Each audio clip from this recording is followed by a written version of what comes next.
بسم اللہ الرحمن الرحیم۔ السلام علیکم، welcome back to my channel. آج کی اس ویڈیو میں ایک بار پھر آپ کے ساتھ حاضر ہوتی ہوں ایک بہت پیاری اور خوبصورت حدیث کے ساتھ۔ آج اس ویڈیو میں آپ کو بہت انفارمیٹیو اور بہت خوبصورت حدیث کے ساتھ ایک موضوع پہ بیان دیں گے۔ آج کی ہماری ویڈیو کا موضوع ہے غیر محرم رشتہ داروں کو طائف دینا جائز ہے یا نہیں۔ ویڈیو کا باقاعدہ آغاز کرنے سے پہلے اگر آپ میرے سیدہ اسلامک پروڈکشن چینل پر نئے ہیں تو میرے چینل کو سبسکرائب کر لیں اور بیل آئیکن کو پریس کرنا بالکل نہ بھولیں تاکہ میری ہر آنے والی ویڈیو آپ تک بآسانی پہنچ سکے۔ آج کا موضوع ہمارے پاس بہت انفارمیٹیو ہے۔ جیسے کہ آپ جانتے ہیں ہمارے معاشرے میں ایک دوسرے کو یا کزنس کو گفٹ دینا رواج بن گیا ہے۔ آئیے جانتے ہیں کہ اپنے میل کزنس کو یا میل فرینڈس کو گفٹ دینا جائز ہے یا نہیں۔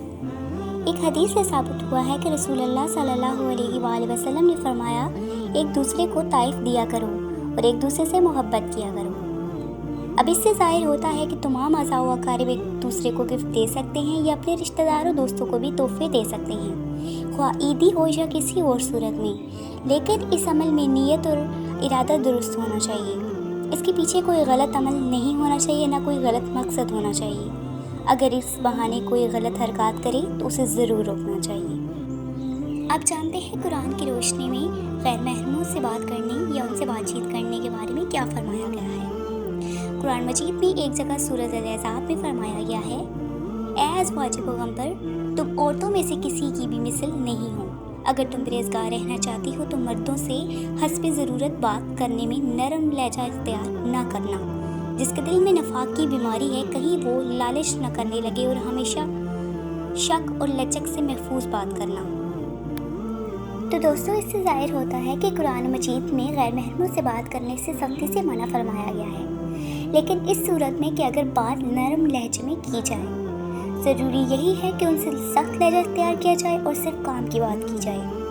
تو جیسے کہ غیر محرموں کو اور رشتہ داروں کو تحفہ طائف دینے کی بارے میں آج کی ہماری ویڈیو تھی، تو اس سے یہ ثابت ہوتا ہے حدیث اور قرآن و سنت کی روشنی میں کہ ہم انہیں تحفے دے سکتے ہیں، لیکن ہماری نیت اور ارادہ صاف ہونا چاہیے۔ ہم اگلے بندے کو تحفہ دے کر اس سے محبت اور پیار جتا سکتے ہیں، لیکن اس میں ہماری نیت صاف ہونی چاہیے، نہ اسی بات میں کوئی ہمارا مطلب ہونا چاہیے اور نہ کوئی اور غلط بات ہونی چاہیے۔ اگر آپ اس میں دیکھیں کہ کوئی غلط حرکات کی وجہ سے اس طرح کے کام کر رہا ہے تو آپ اسے ضرور روکیں۔ آج کی اس ویڈیو کا مقصد یہی تھا، آپ تک اس طرح کی انفارمیشنز پہنچانا۔